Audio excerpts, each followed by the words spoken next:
Heart disease. Roughly 17.9 million people die from heart disease every year worldwide, more than any other single cause on this list, and more than the next several causes combined.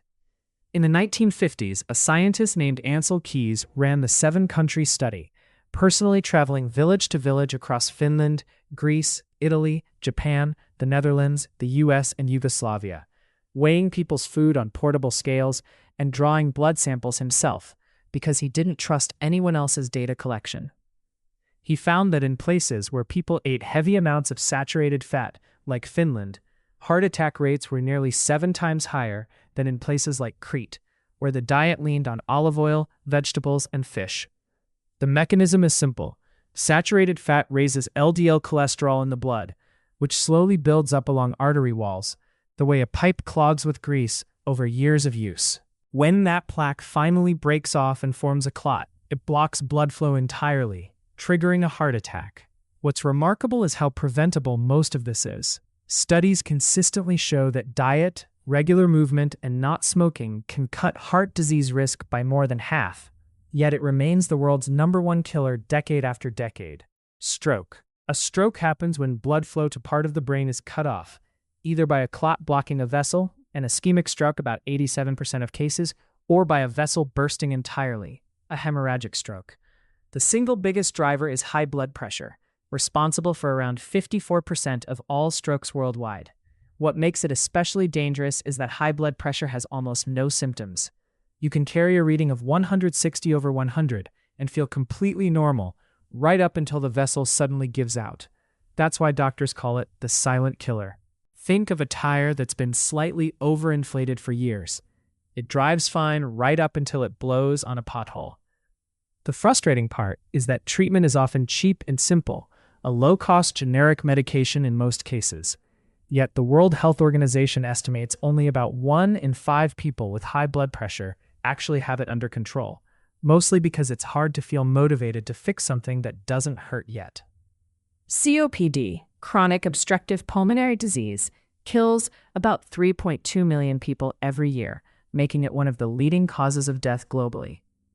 In wealthier countries, cigarettes are the leading cause, but in lower-income countries, most cases come from cooking over indoor wood or dung fires rather than smoking at all. Researcher Kirk Smith at UC Berkeley spent decades measuring air quality inside rural homes in Guatemala and India, and found that women cooking over open fires were inhaling particulate levels equivalent to smoking 2 packs of cigarettes a day, just from preparing meals.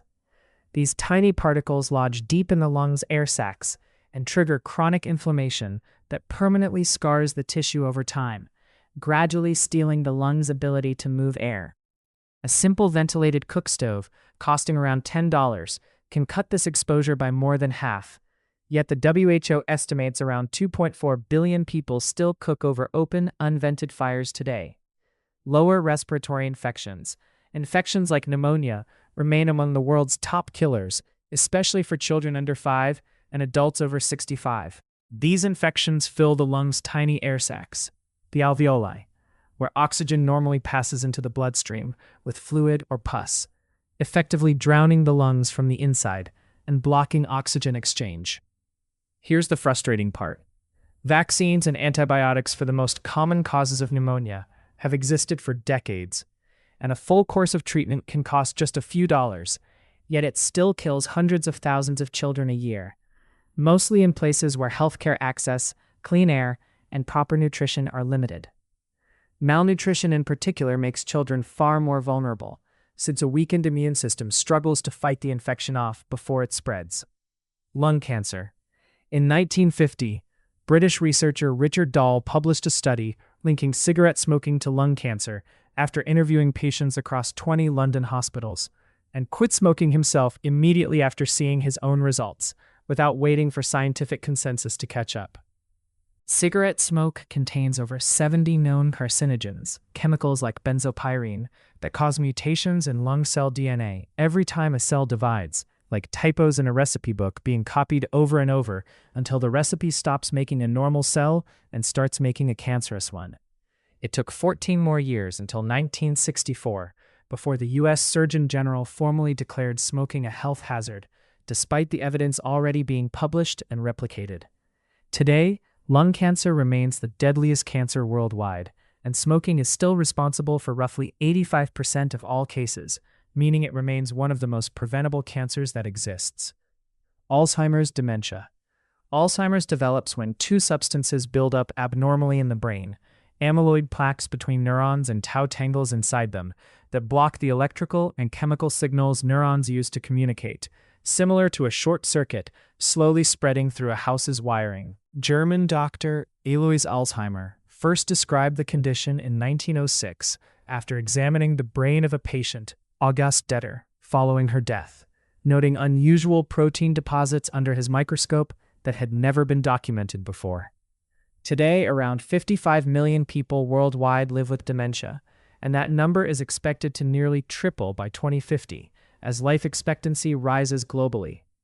While there's no cure, research increasingly shows that cardiovascular health, quality sleep, and staying socially and mentally active can meaningfully delay onset, reinforcing how much dementia risk overlaps with the same lifestyle factors driving heart disease and stroke. Diabetes, type 2 diabetes, was rare enough a century ago that doctors published individual case reports about it. Today, over 400 million people worldwide have it, and the number has roughly tripled since the early 2000s. When cells are repeatedly exposed to high sugar levels, they gradually stop responding properly to insulin's signal to absorb that sugar, similar to how you'd eventually tune out a smoke alarm that goes off every single day in your kitchen. The sugar stays in the bloodstream instead, quietly damaging blood vessels, nerves, kidneys, and eyes over years. A major 2001 U.S. clinical trial involving over 3,000 participants found that just 150 minutes of walking a week, combined with a 7% reduction in body weight, cut diabetes risk by 58%, outperforming the leading medication, metformin, which only achieved a 31% reduction in the same trial.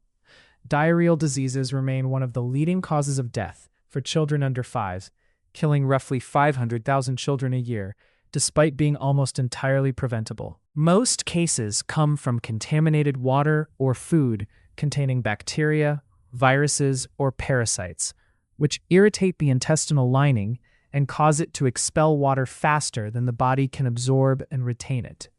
A simple oral rehydration solution with just salt, sugar, and clean water in the right ratio prevents up to 90% of these deaths and costs less than $1 per treatment. Yet millions of children still die each year simply from lack of access to clean water and this basic remedy. Kidney disease. Kidneys filter waste out of the blood and remove it through urine, like a small water filtration system running quietly in your body around the clock, cleaning several liters of blood every hour. Diabetes and high blood pressure are the two leading causes, slowly damaging the tiny blood vessels inside the kidneys until filtration capacity drops so low that dialysis or a transplant becomes necessary just to survive. Chronic kidney disease causes over 1.2 million deaths a year, and the concerning part is how silently it progresses. Many people don't find out until kidney function has already dropped below 50%, since early-stage kidney disease rarely causes noticeable symptoms. Tuberculosis has returned as one of the world's leading infectious killers, causing around 1.2 million deaths annually, even though it's both preventable and curable. German scientist Robert Koch discovered the TB bacterium in 1882, isolating it himself in his own lab after painstaking work developing new staining techniques just to see it under a microscope, a discovery that later earned him a Nobel Prize.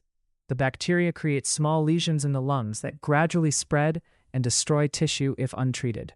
TB is curable, with roughly 6 months of antibiotics.